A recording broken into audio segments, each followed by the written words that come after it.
This is James Arnold Taylor, voice of Obi-Wan Kenobi. Welcome to a more civilized podcast. This is the podcast you're looking for. You may not go about your business. Stay here, listen, and then move along. Hey there, Star Wars fans. It's Kyler. And Chris. And Ross. What? We've switched places again, so it's thrown us off, but this is how we were before, kind of, so... We adapted really quick. Yeah, we sure did. Ross. The news? Take away the news. Take away the news. What kind of news? Just the Star news. Wars news. The Star Wars news? The newsiest news to No, ever the news? Star Wars news. Guys, it's a thing now, really. No, it is. stop. The fact that Kelsey ruined said it it last for us, time yeah. without I know. being prompted. Curse you, Kelsey. Victory is mine. All right, so... Now, as an official stance of a more civilized podcast, this is just news. All in favor? Yep. Aye. There we go. Star we Wars go. news. All right. But it can also be newsy No, Nope, news. it cannot. No, it cannot. Just That is stick the that official right on top of stance it. of the podcast. Fine, fair enough. But you will still hear the newsy news in the future. Anyway, we have a behind-the-scenes story on Rise of the Skywalker. At first, when I was reading this news, I thought it was Revenge of the Sith. I was like, oh, that's kind of a funny, to have news from Revenge of the Sith, now. But no, it's Rise of Knowing Skywalker. Star Wars geeks, I would have thought they'd have covered this a long time. That's I know. why it says ROS Instead of for Rise of ROTS. Skywalker instead of ROTS. I know. But still, when I first read it, I was like, really? Revenge of Sin? Whatever. Anyway, so, what this is Wired has released it was sort of a rumor roundup sort of article where they had a bunch of different things on it and were discussing several just random things and discussing their plausibility. And this came up the title of it was like the Revenge of, or goodness gracious, Rise of Skywalker had been made on the run, quote unquote, meaning that it had been kind of rushed through its development.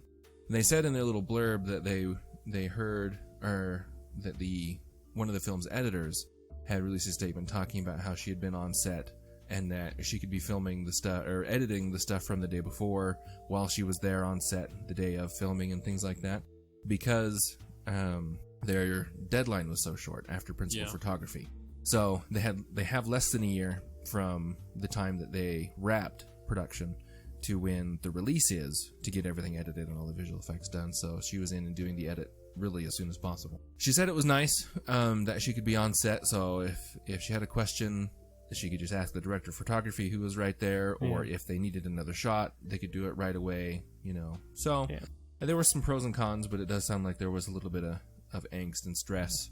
I also read that, behind JJ did not want to do it that way. That was not his first choice. Yeah. Which is generally just not how things are done. Yeah. But the way some of the other things that I have read, even JJ acknowledged that it was like, it was nice to be able to go, so how did that work out? Oh man, looks like, wow, we were really missing something there. Let's just film that now while we're still here. Mm-hmm. So hopefully it'll cut down on the reshoots for them. But I mean, it seems kind of odd. I know these things take a long time, but it's 2 years since the last one. And he could have started before even, actually, had he been... Originally Colin Trevorrow was supposed to be directing Mm-hmm. this, and so that's probably part of it, was the director switch pushed things back. And then I don't know. I mean, I am not a film expert by any means, but it doesn't seem like that bad a thing. The whole reason we have director's cuts is because the director is not usually involved with cutting together the film. So if he's busy filming, it shouldn't really impact anything if he can't be there to edit. George cut things together himself. Yeah. And, mixed results on that. But I mean, generally his editing is solid, Sure. That's not the problem with his films. And so, but yeah, I don't know, I don't think the project will suffer, but it is a little bit weird that they didn't give JJ his breathing room to get it done. Of course, again, bringing him in a little bit late was probably, or maybe they're just doing this so that they can have something cut together as soon as possible so that they can toss that at test audiences and decide whether or not they're going to scrap the whole thing and do a ton of reshoots. Who knows? Fair, that's true. Which I hope. Yeah. Because going by what test audiences want is always a bad idea. Yeah. It's how we got the crappy I Am Legend.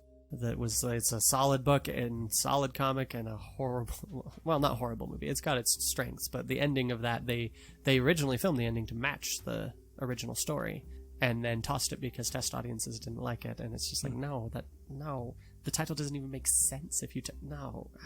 Anyway. There we go.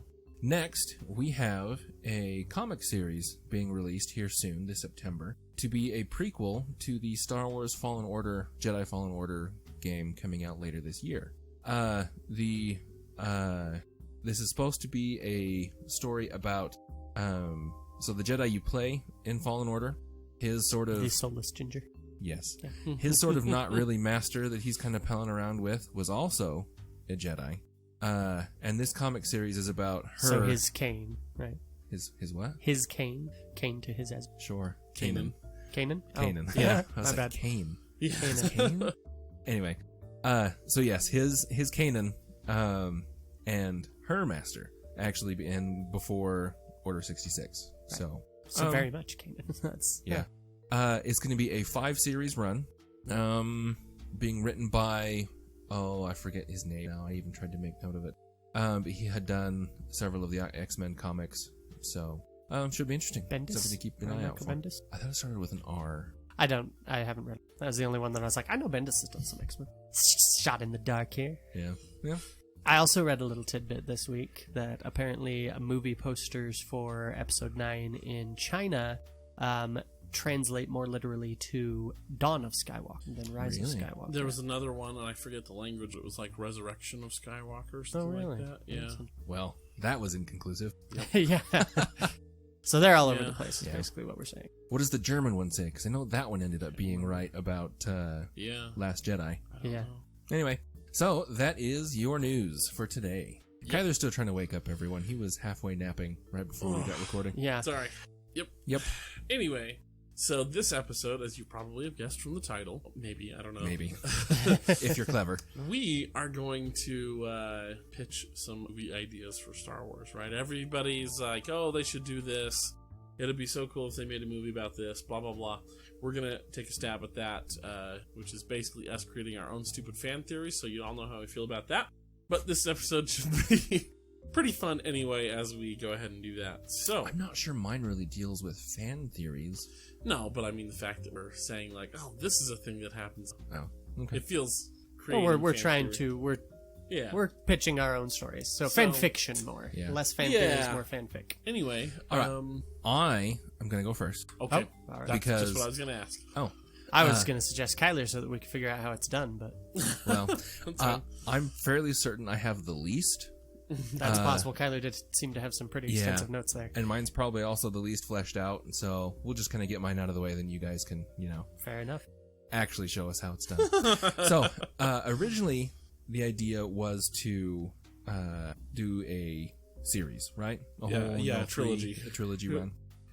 As I was sitting down and doing it, I had my whole outline for 3 movies and everything, and like I got through, kind of got, fleshing out things, and kind of looked over it. I was like, no, I just have one movie here. Yeah. This is all one movie, plus a bunch of canon things that we know happened anyway. So I condensed it all. Now, as much as I can recognize the parts of story and things that story needs to happen, coming up with one is a different story for me. Oh, yeah. Agreed. So- It was surprisingly difficult. Yeah. Because like I had a little nugget, and then I was like, okay, I want to intentionally follow Lucas's, the hero's journey Hero's kind of a journey, thing, yeah. because it's a good classic format. Why not? It's what got Star Wars where it's at. And it was surprisingly difficult. Mhm. So, Yeah. Yeah. Which is why I think we pushed this episode off once or twice, because none of us were really prepared. For me, it was more of this thing of, I don't do fan fiction. Yeah. Like, I'm Yeah. not a fan of fan fiction. I, like, every now and then, if there's something I really like and I'm really immersed in, I'll get this idea for, like, oh, hey, I've got 1 or 2 Batman stories sitting around that I'd like to tell someday if DC ever gives me the chance. I've got a Joker and Harley Quinn story I'd love to do, but I don't generally get many of these, and they're not stuff that I really put any effort into at all, because I'm like, I'm not going to do it unless it's official, because I don't like fan fiction. So when Kyler put down this on our list of potential episodes, I was just like, I got Yeah. nothing. Like, Yeah. I could pitch you a Star Wars video game. I got one of those, but even that's from like 10 years ago. I'm not even that crazy about it. Yeah. Yeah. So, Yeah, I wasn't really. I mean, yeah, it was tough, but We'll see how Anyway, this So it episode took me goes. some effort to get to a point where I could actually start playing in that universe and go, okay, I'll create something. yeah. All right. So my episode, which I'm titled, my episode number is 6.5. Oh, This isn't so much a rewrite of something or something way off the rails. This is more something that we kind of know happened that I want to see. Mm-hmm. Good place to start. Well, actually, the last half is stuff we know happened. The first half is more my own. Okay. Anyway, also, this was inspired by a piece of art that I saw on Reddit a few weeks ago. So, episode 6.5. I didn't come up with the title. Sorry, That's guys. Neither did I. Yeah. First, we It's start a pitch. with the... Pitches don't need titles. Okay. With a couple of nuggets of plot that have to be set up in the opening crawl. So first, Luke has been hunting down Jedi relics. We know that's a thing he does already. Yep. Okay. And this takes place 15 to 20 years after Return of the Jedi, because we're kind of... Ooh, so this is right This is around...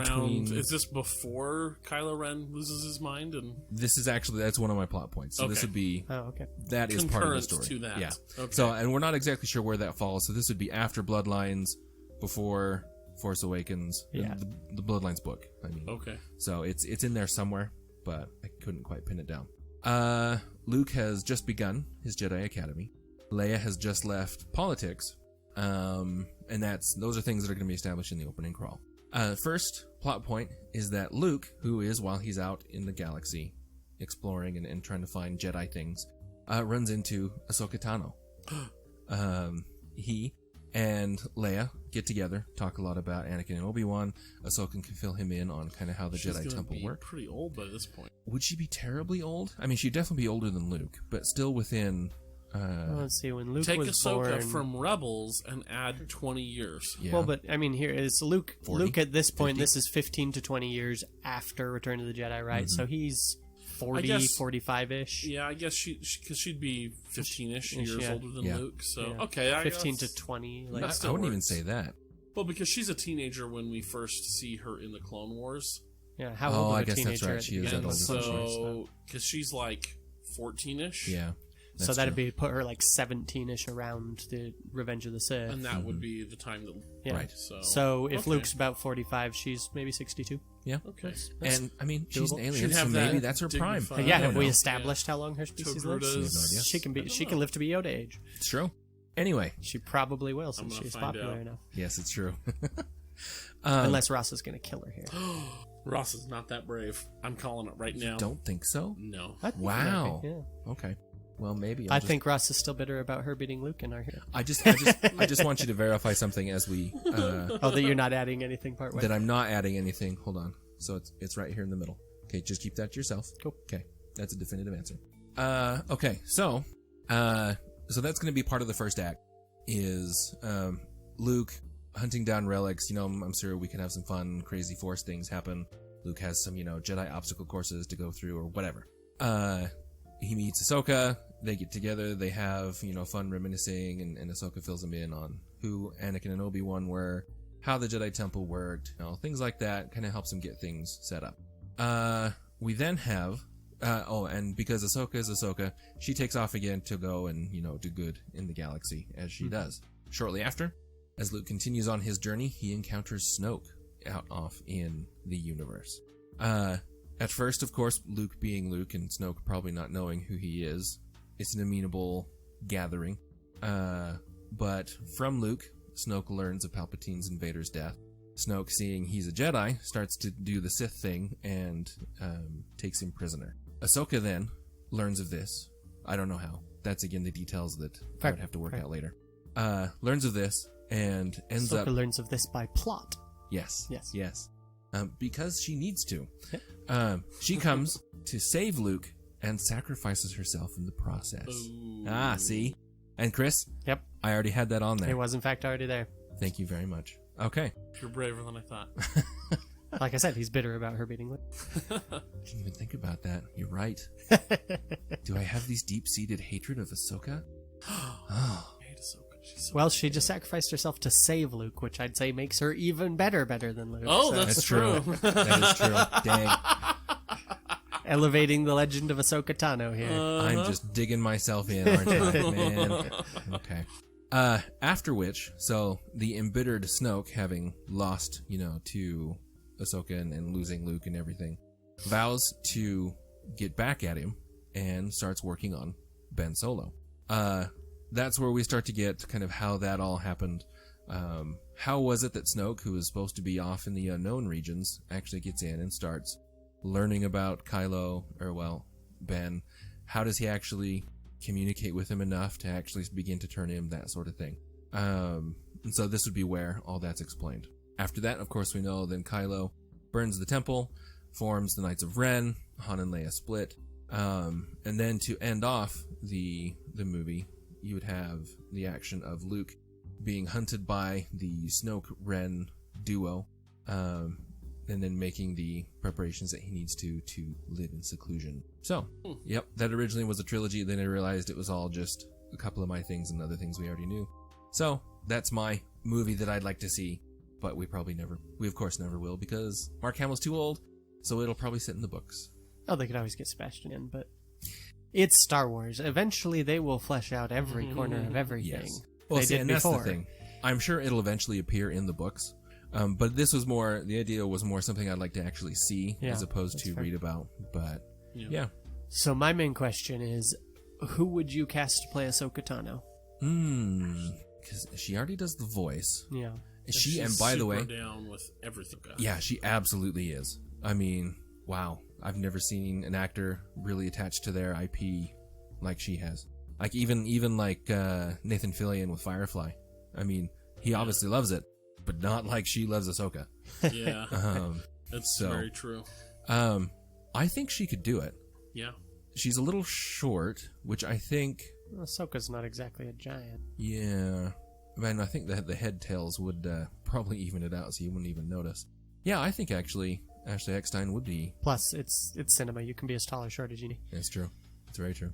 Tom Cruise is almost a foot shorter than me, and you wouldn't know it watching his shows. And yeah. Elijah Wood, meanwhile, isn't quite as short as Frodo, but they make him look that way. True. Yeah, so that's my pitch. I could see her. So, thumbs up, thumbs down, good or bad? Be harsh, Chris. Oh, you want me to be harsh? Yes. Are you sure? Yeah. I mean, why don't you go first? I mean, I would like to see it just because I like to see everything Star Wars. To me, it just seems like just a big prequel to Episode 7. Yeah, it's mostly filler. Yeah. The main thing with it is there's no conflict for the first part of that. Like, it's just, hey, we're setting this up, we're doing this, we're doing this. You'd need something to actually bring in, like, okay, there's conflict, there's things happening. Something to bring Ahsoka out of wherever she's been. Mm-hmm. But I mean, it's workable. I am sure at some point someone this story. So, if we publish this episode, and then this basic outline happens later, can I count on you guys to back me up that they stole my idea? Against Disney's lawyers, we would never win. Curses. It's also just vague enough that, they could pretty much have already done most of this. I'm sure a lot of this would show up anyway. I wouldn't fight it legally. I would just take the bragging points and also you're making this publicly available through this episode, pretty much renouncing any claim on it. So is that how that works? It's you haven't actually written any, so there's not really much you can. There's nothing to base on, like Join they us took next from week you for our copyright law. Yeah. I am not the clearest on copyright law, and what I do know is mostly in print laws. But when you haven't actually produced anything off of that idea, especially when it already takes place in their universe, I'm pretty sure Disney could just pick that up and you wouldn't even get. Well, because that's the thing, is that with at least with media, making it public has nothing to do with the copyright on it. If you created it and it can but be that's the thing is you haven't first. created the media. There is no creation. You just have a pitch, and a pitch isn't really a protected. I guess that would be the major difference. Fair enough. Very well, Disney. You can have this one for free. Scaffle noise. Yeah. Okay. Oh no, we didn't hear Chris's. Oh no, you did a little bit. Yeah, well, it's mainly the conflict is the central, and the rough thing with that too is then you're fleshing out Snoke, and that's rough territory to get into. It's like, well, what do we do with Snoke? It's been left pretty deliberately vague, and that's one of those things that even with them fleshing out stuff, I feel like Disney's going to take a while and tiptoe around actually doing that, and so I think we'll see Snoke more in Resistance TV show. Especially because this next season appears to have a lot of this.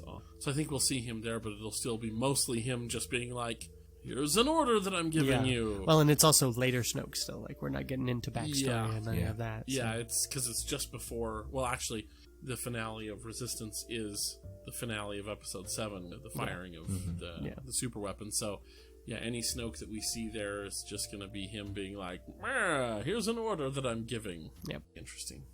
Especially because 8, no time. I mean, Snoke is almost dead, even in Resistance's timeline. Oh my gosh. Anyway, I'm so excited for the fall, guys. So much more Star Wars stuff to talk about. Yeah. But yeah, that's all I had to say, really, is Cool. It would be cool to see, because there's new stuff, or because I like dual stuff. The other tricky thing is who's playing Leia. Yeah, Ooh. that would be a problem. Well, and actually, And you even wouldn't Luke need her. and all the others. I'll would tell be you a who's little playing tricky, Leia. CGI. Well, and you wouldn't need her because she's mentioned in the opening crawl, just so you can kind of know that they're there. Okay. But this is going to be about Luke and Kylo Okay. and Ahsoka. And So stuff. Sebastian Stan as Luke, or are we CGIing his face down, age-wise? Oh, I think you would have to do Sebastian Stan. Yeah. If you're doing anything. And actually, yeah, you might want to have some file tapes of Leia somewhere, because that was the piece of art that I saw that kind of gave me the idea, was Ahsoka standing on the bridge of the Millennium Falcon holding a holocron showing Clone Wars Anakin to, dark-suited Luke and Leia standing next to him. So it was something that was shortly after Return of the Jedi, and they had a conversation, which I just liked. So tried to take it and run with it. So whoever came up with that painting, thank you. There you go.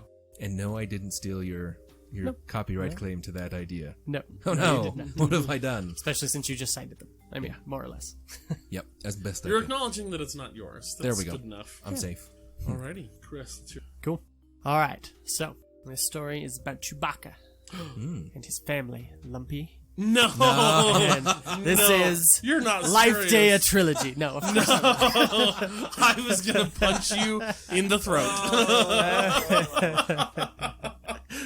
Yes. Because I'm just like, yes. I know how Chris felt about this episode. I could see him doing this just to troll us. Please don't. Please don't go there.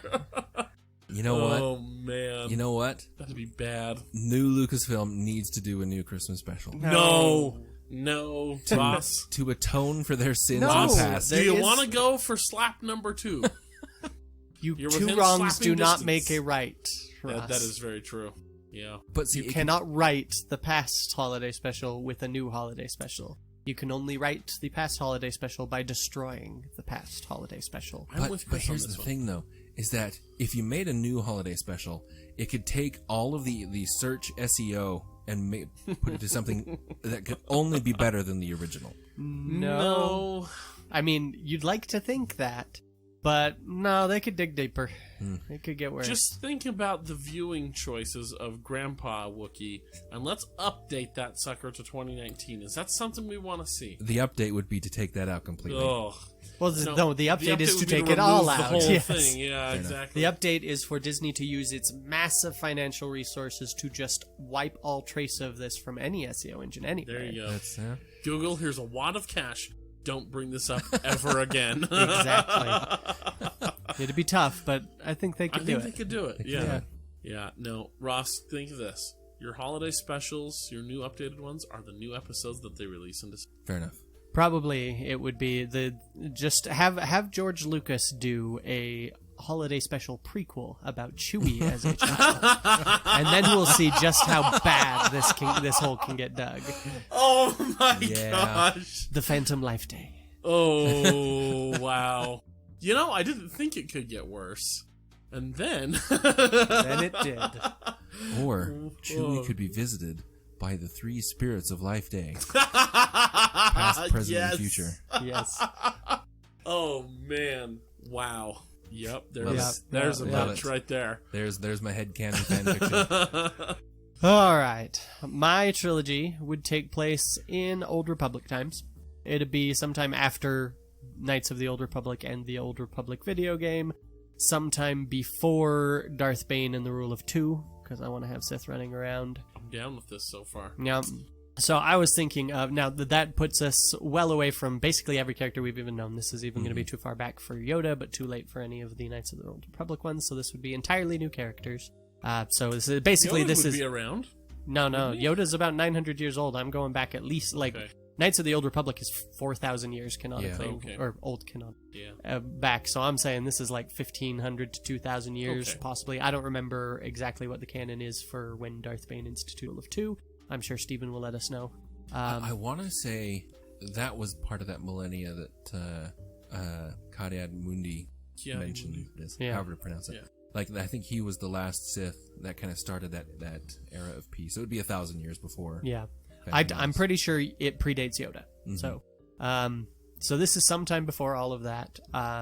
And so we got none of the characters. We can't have Han Solo running around, which is fine because Harrison Ford's not going to touch Star Wars ever again. We all know that. Yeah. But I was thinking about it, and I was like, that doesn't mean we can't take some inspiration from from Harrison Ford's other characters, non-Star Wars characters, try and set them in here. Specifically, Dr. Richard Grant. Kimball. Oh, Richard Kimball, yeah.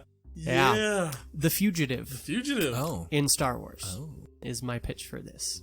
A Star Wars fugitive. Mm. So this movie begins. I don't know if I'm going to have an opening crawl or not. I probably, instead of a crawl, would just do like a single couple line, a paragraph intro or something. And it comes down from the top instead of... No, just appears kind of Okay. a long time ago style. Just to introduce like, hey, it's the time of the Old Republic, and we're good. A Jedi Master is found dead in the Jedi Temple. His lightsaber has fallen by his side, and he has been wounded and killed by a lightsaber. And his Padawan is missing. A team of Jedi investigators are assembled to track down this Padawan. They discover that she is on the run. And so this movie follows, the first portion of this movie would follow her attempts to escape from Coruscant, and them trying to chase her down. And she'll, of course, escape from Coruscant because it's a fugitive movie. We gotta have some time, so after she escapes from Coruscant, the Jedi investigators assemble a slightly larger team, bringing in a bounty hunter who hunts Sith on occasion for the Jedi to help them hunt down this rogue Jedi to have fallen to the dark side, may be part of the Sith. And as they go out to the Outer Rim or wherever to hunt down this escaped Padawan, they discover that they are not the only ones chasing her, so are the Sith. And so they have to contend with the Sith as they're trying to her. Interesting. Now, the Padawan of one of these investigators was trained with the Padawan who's on the run, with the fugitive, and he's rather conflicted about this whole process and isn't very convinced that she is necessarily guilty, and he will end up managing to waylay her, catching up with her while the other Jedi are dealing with the Sith, and will end up captured by her. Still won't know whether or not the one of the driving questions of this movie is going to be, has she fallen to the dark side or not? What happened to her master?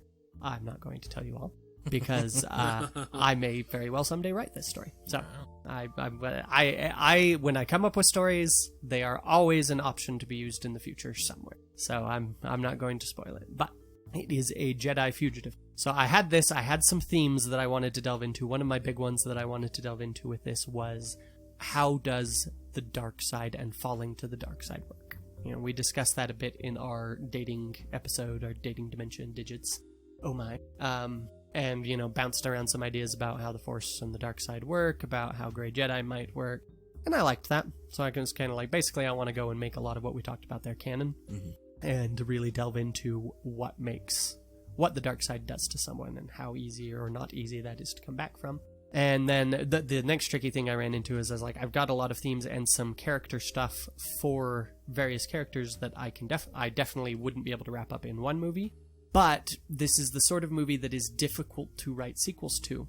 It's kind of a Hunger Games sort of thing where it's like, okay, you can write sequels to the Hunger Games, but without that arena and without this battle royale going on, it doesn't feel like the Hunger Games. It doesn't feel like that first book. And that's fine when you make one movie, it's a hit, and so then you make two more that are basically their own beast, like Pirates of the Caribbean or something. But for something I'm planning out as a trilogy, it wasn't a great idea. So I'm not telling you the ending of the last one, so I'm just going to be vague about how all that worked out.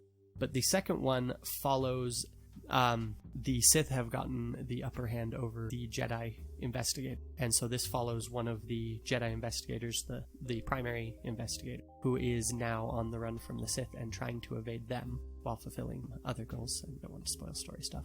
And trying to rescue those of his party that have been captured and are still alive. And then the third one, so I'm hoping that would be enough like The Fugitive, where it's like, instead of us tracking down a fugitive, it is now basically a behind enemy lines story. Yeah. So it's a very similar feel to the Fugitive style thing, but it's more of a war film with a similar tone to a Fugitive story.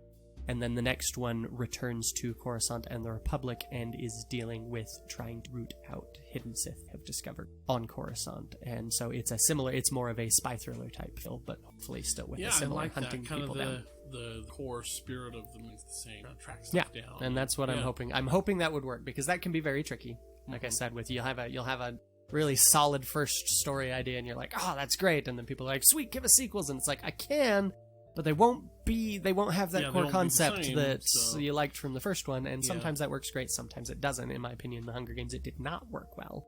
She kind of had to contrive a reason halfway through the second one to be like, and we're going to toss you back in the arena, and it was pretty weak reason. It took half the book to get there. Once I was there, I started enjoying it for the first time, but and then the third one was even weaker, where you spend vast majority of the book literally doing nothing, just having PTSD. And then at the very end, you go through this city, and there's a bunch of like techno traps laid that are supposed to make kind of Games Arena, and it was even weaker. Wasn't it supposed to be that the game makers did actually make those traps? Like the game makers trapped the city, basically. But it was very much like it was pretty weak, and there were a lot of problems narratively with a lot of what happened in the later books. But I always did get annoyed with their little computer. Oh, there's a trap here. What did your computer search for? Yeah. Right? Yeah. Well, the big one for me is just that, like, I don't mind realistically portraying PTSD in a story. That's actually a really good thing to do. Yeah. But the problem is that it doesn't necessarily make for an interesting story. And then most of that third book is, okay, other people are going to go do things while Katniss sits here. And is very, is having a hard time, justifiably, but that doesn't make for interesting storytelling. It's like, Peeta got captured at the end of the second book, and now, doobadoo, we're going to just spend half the book with him not around, and then we're going to say, okay, time to rescue him. Oh, some people did that off-panel between chapters. Like, it's literally, chapter ends, we're going to go save him. Chapter begins, we're here. Like, it's that bad. Yeah. And it's just like, what? Seriously, you're not going to show... That's... No. Like, the 90% of the narrative of that story happens off panel. It's just, Anyway, so, actors-wise, the Padawan on the run, I want to be played by Letitia Wright, who played Shuri in Black Panther and the Avengers movies. I think she would be a solid choice. She's a heck of an actress, and she's one of those actors who is older but can pull off playing someone younger, so we could buy her as someone who's young enough to still be a Padawan, but a competent one like Ahsoka. I think she'd be solid for that. Other than that, the only one that I have, like, everyone else, I'm just like, whatever. Cast whoever. I don't care about gender. I don't care about anything except for the lead investigator, who's tracking her down. Tempting as that is, I did consider it. But I thought that might be a little too much. A little on the nose, yeah. It's like part of the difference is like with Samuel Gerard in The Fugitive, a very large part of his character, at least in that opening portion, is that line of his that I don't care. It's like, I didn't kill my wife, I don't care. That's not the point. I'm here to hunt you down. Your innocence or guilt is irrelevant. And that's part of what drives The Fugitive is we know he's innocent. We know he's been framed. We have all this setup of like how he went through this so that we can understand that going on the run here is his only option. Like, he has been convicted of a crime he didn't commit. We can see why they convicted him. And now he is literally on his way to execution when a convenient wreck allows him to escape. And so, that makes all sense. That all makes sense. But you have to have a bad guy who doesn't care whether or not he's innocent, isn't trying to solve that, is just focused on bringing him back. Whereas this one, I would like the Jedi to be a bit more nuanced. I don't want a convenient Javert who's just, I don't care about any of that, we're going to kill her, because that's very common for these stories, and I'd like to try something different. I would rather have a Jedi who is like, well, we'll kill her if we have to, but we won't if we don't have to. Like, we want to find out what happened. Someone who is far more reasonable, and I feel like you can get away with that because part of the drive is we don't know. The audience does not know whether or not she has fallen to the dark side. And that would be interesting. And so I would want someone who can pull off of both the sympathy and understanding side of this, like, we're gonna listen, we just want to find out what happened, but also the hardness of, I'm prepared to kill her if I have to. Like, you can't let these things go. When someone falls to the dark side, that can spread. It's a disease. That's the line that you've crossed. Yeah, and possibly that's part of why I'm toying with not just having this investigator and his Padawan, having a whole team, because I wouldn't mind having someone who's a bit more Javert-ish, who's more just like, nope, we can't risk it, we have to kill her now. That gives some good conflict in the group. And then you've got the conflict with her, and then you've got the conflict with the Sith going on, and lots of conflict. Nice stuff. But for that actor, I would like Timothy Omenson. Carlton Lassiter from Psych. King Richard from Gallivant. Oh, I'm down with He that. is one of my favorite actors ever. I'm all for that. He can definitely pull off the hard-nosed... He can be scary, straight up scary when he wants to. He also played Cain in Supernatural. The part was specifically written for him. He played God in Lucifer, which is the only reason I've seen any of Lucifer, because Timothy Omenson. There's a few actors that it's like, put them in something, I will watch it. I guarantee it. And Timothy Omenson, Nathan Fillion, Alan Tudyk, not many others. Tina Fey. I'll watch any Fey, but yeah, he could pull off both the lighter, like, okay, I'm reaching out to you here, and the hard-nosed, like, but I'm going to kill you. I think he would be excellent. So, but Chris, can we still have a moment and I don't care moment? Possibly with one of the others, but I don't want to lean too heavy on the fugitive influence, you know? Yeah, man, that's such a great thing, because I could easily see Timothy Omenson really, like, pleading and being like, come with me so that we don't have to kill you, because we will if we have to, but please, you know, like, I could really see the emotion really good. Yeah, here's your I don't care moment, is they corner her, and he's trying to tell her, look, we just want to talk, like, we're not here to hurt you, like, we just want to know what happened, and she's the one who responds, I don't care. I can't trust you, or something like that, and she goes on the run. Or you could even do the inverse of, I care. I want to see this done right. I care. I would, I like me some Timothy Omenson. Yeah. Timothy Omenson and Letitia Wright together, I don't really care who else is in this. I just want to see that. Cool. Well, there you go. I'm on board.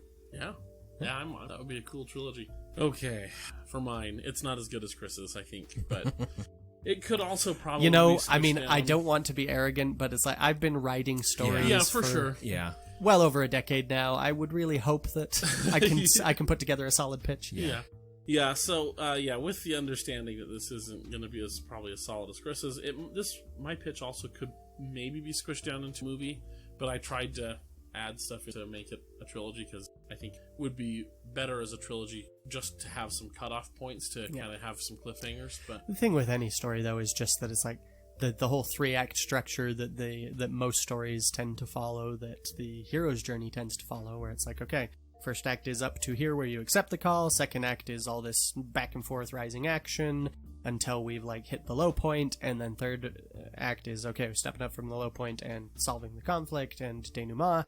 Well, that's why trilogies work well too, is because the first movie functions as the first act and the second one as the second act and third one. So almost any story you can come up with, you could say, well, I could condense this down into one. It just depends on how much you're going to cut and how you want in there. Yeah. So, the setting for this trilogy would be the very early days of the galaxy. So this is before the Republic, or Jedi or Sith. And this is like 3 months post Big Bang. Yeah, exactly. My trilogy is actually about solar system formation. The first movie is just 90 minutes of particles colliding. This is literally, stars colliding. It's Star Wars. Exactly. There you go. That's it. That's all it is. We're done. Roll credits. All right, this was fun. So yeah, very early days of the galaxy. The ships are a little bit more like Firefly or some early science fiction movies. Like they're kind of the cobbled together look. They're not the sleek, flashy stuff because space travel is relatively new. Do we have hyperspace? Yes. Okay. Yeah, you kind of have to in Star Wars. So, yeah. I didn't know how localized a movie you were. Yeah. Hyperspace travel is like kind of the cutting edge of technology right now. And this is actually canon, and I don't know if this would be like in the opening crawl or something like that, but in canon, humans discovered hyperspace travel first, which is why the majority of what we see in the galaxies, they spread around to the habitable planets. Like a virus. Like a virus, exactly. Exactly like a virus. So that would just be the kind of the general heading. So think, early cobbled together. So the first movie would take place all on a single planet, a desert planet. You'd have this kind of small-time warlord, because you can't be big-time if you're only on one planet. And he's sort of, ravaging his way, tribe after tribe, of killing anybody that poses, enslaving the rest, generally being big bad. And so the story is on focusing on this boy or girl. It doesn't really matter. I just put boy in here because that's the first thing that popped into my head. Because you're I'm a sexist pig, right? Exactly, yeah. But really, the main character could be boy or girl. It doesn't really There's nothing matter. gender specific in this plot, yes. Most plots don't have gender-specific things. Yeah, exactly. So it doesn't really matter. So it's the only reason I was specific on mine is because I wanted Letitia right for that. There you go. So I'm just going to refer to him as a boy, just for this, but it could go either way. So this boy and his tribe are fleeing for pretty much the whole first movie. It's just them trying to survive and get away from this threat that is constantly pursuing them. Mm-hmm. So kind of almost like a Mad Max something or other, where it's just they're right there. You have to stay on the move. So there's that. And this planet does not yet have space travel. Or maybe they did, crash land or whatever, but these people don't have access to space. Are they going to go against the Prime Directive? No. Good news, there is no Prime Directive. Yep, fortunately. Star Wars, you meet people, go ahead, screw with them. It doesn't matter. Doesn't matter. Exactly. So you would have some scenes Star Trek of 90% showing of the time this doesn't follow the Prime boy Directive either. sort of like trying to do his best to stand up when they do have conflict to, buy time for everybody else to get away or whatever. Fighting them off, but still losing and having to then rejoin, and it's just this constant pursuit. But then a ship makes its way to the planet and lands near this group of people trying to escape. And they would, and the captain of this ship agrees to take them on, and like they've lost a lot of people along the way. Takes them on, takes the boy on, and takes him on or off planet. And so it'll be more like a survival movie, just barely living and escaping. Maybe give some hints that the boy has the Force. Maybe like he has a kyber crystal necklace, or if she thought it was pretty, gave it to him, something like that. And that's where it would end. It's be like, cool, you got away. And then movie 2 would be the boy and the ship captain talking about going back to help. You would learn that the captain felt like he was led there, being pulled there. But he doesn't want to help. He uses his feelings or the Force to just help himself. So he's kind of like, I'm happy to help you guys. Like that was because it wasn't really any skin off my nose, and I really, really felt strongly like I needed to go land. So I got you guys all off, but I'm not risking my skin to go back. But like Han Solo, before he comes back, only he just sticks right in episode 4. It's just like, nope, I've got what I came for. I'm out. Peace. So there'd be some like philosophical differences with the protagonist and this ship captain, where it's just like, no, like you need to do the right thing if you have these things, because you're trying to build up to, because this story is about the Prime Jedi, the first Jedi. And so, because I've always thought that would be a C ever since we see the mural or the mosaic of the Prime Jedi and the Octa. I think that would be cool to see. So this is his story. So then the captain would be like, look, they would have irreconcilables. And so the ship captain would be like, you know what? I'm done with you. I thought I was doing the right thing by saving you, and that was kind of pushing it for me, but here you go. And he drops him on Zoom, I guess. This planet could be Octo. I think that could be kind of an interesting thing, where this planet is sort of tied closely. Of course, it's sort of a Force-sensitive planet, so then he can sort of do master out this second movie. We'd see him being like, crap, what do I do now? I've been marooned. Okay. And then you could maybe have the Octo caretakers there, those little aliens there that maybe help teach him the Force or whatever. But we'd see him advance in the Force and become what will be a Jedi Master. Really master the Force. We can maybe show him befriending animals, Ezra, as a means of demonstrating how he has mastered those connections. Which actually we're going to talk about in a future episode when I talk about Minji and Star Wars. Ezra with his animals is going to be really fun. So then that would be the end of the second movie, is like some big finale would end the movie off with being like, wow, here's a really dazzling display of Force mastery. Cut to black. So then the third movie would be called Dawn of the Jedi, and the boy reaches out to call another ship, so reaching out through the Force to basically convince somebody to come to this planet, pick him up. And then we did realize that like that's what he in the first movie, so desperate Force sort of instinct. So he gets taken off planet by whoever this new thing is, be the same captain, knows, whatever, and gets taken back to his home. In the meantime, the warlord has grown in power. He's enslaved more people. He's an even bigger baddie, right? Because that's what bad guys do. They get worse.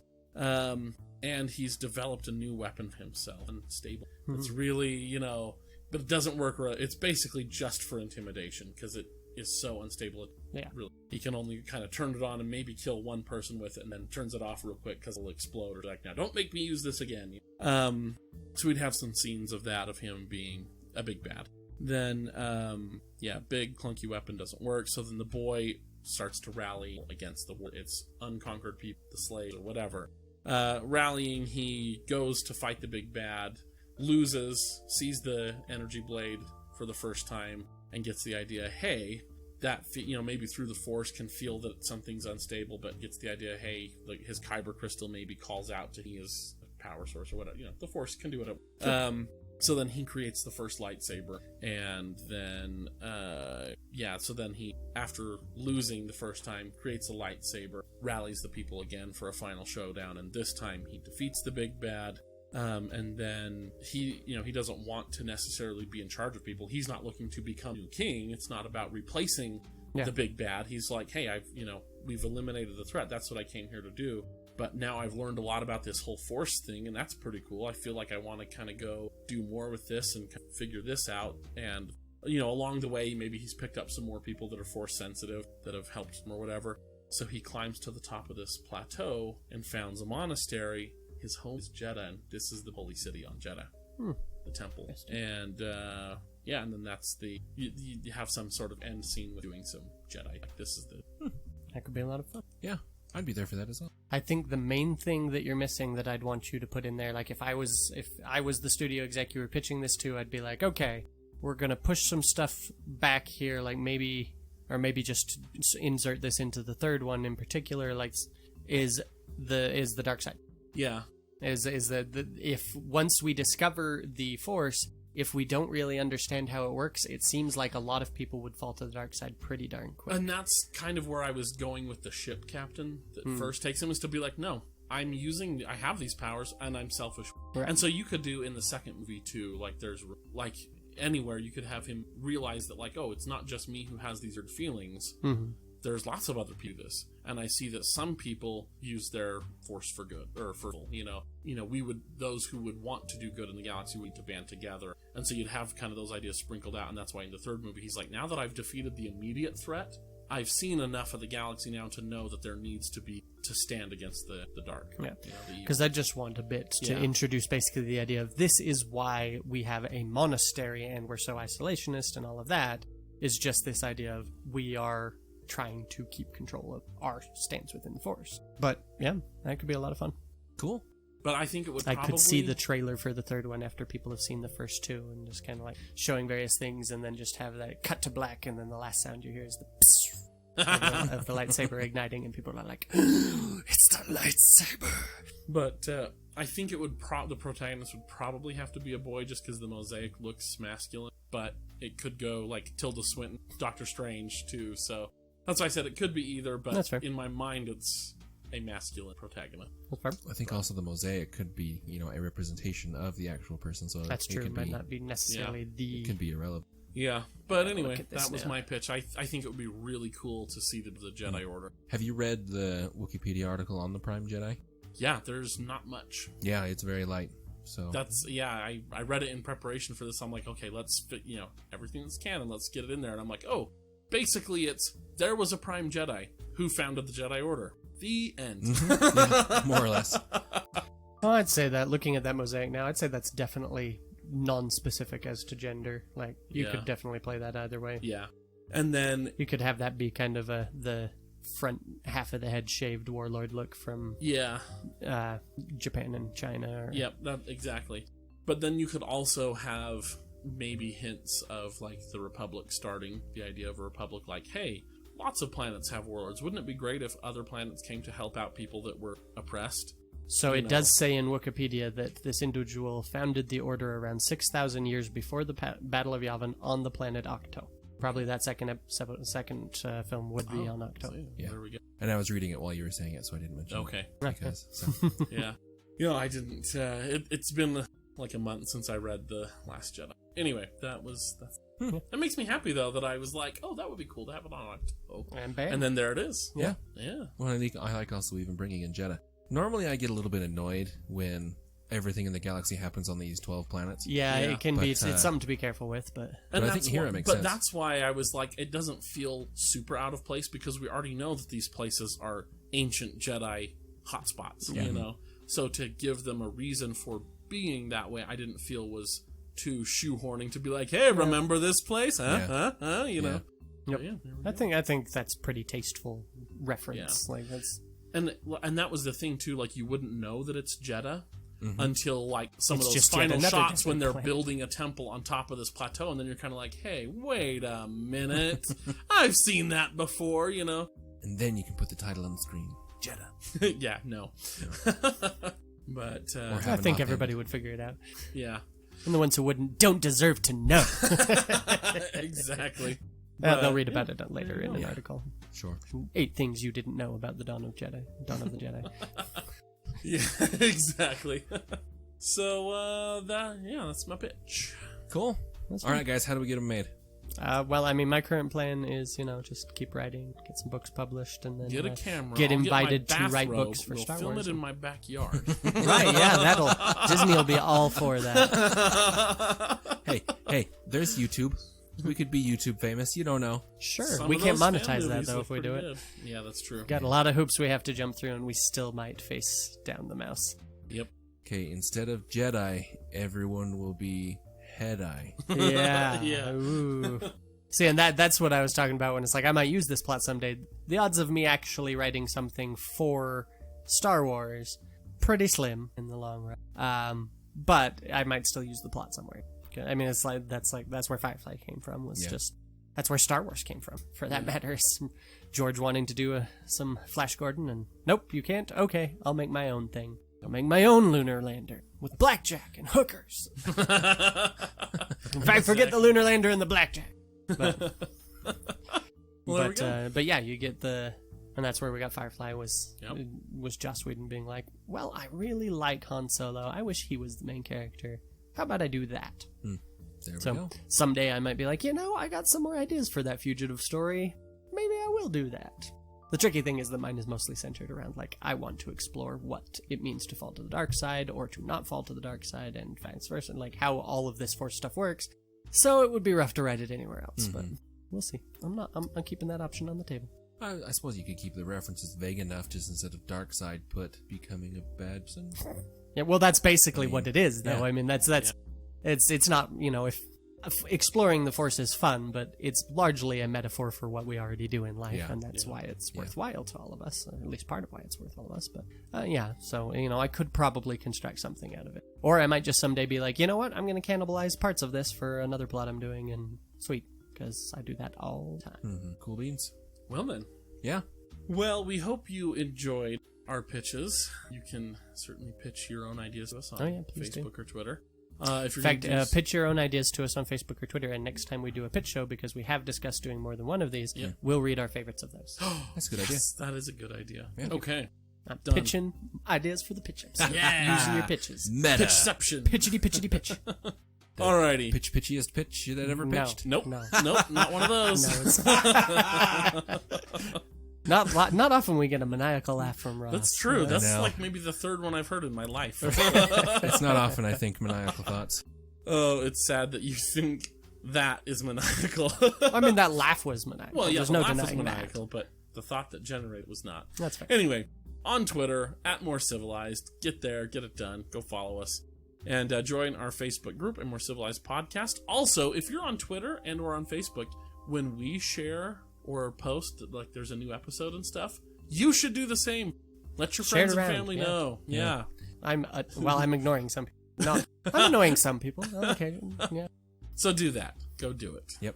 Speaking of the Facebook group, today's shout out was a reference to comments we made in our last episode. I believe it was Kate's comment, actually. Boy, so you better be listening to everything if you want to get this. For real.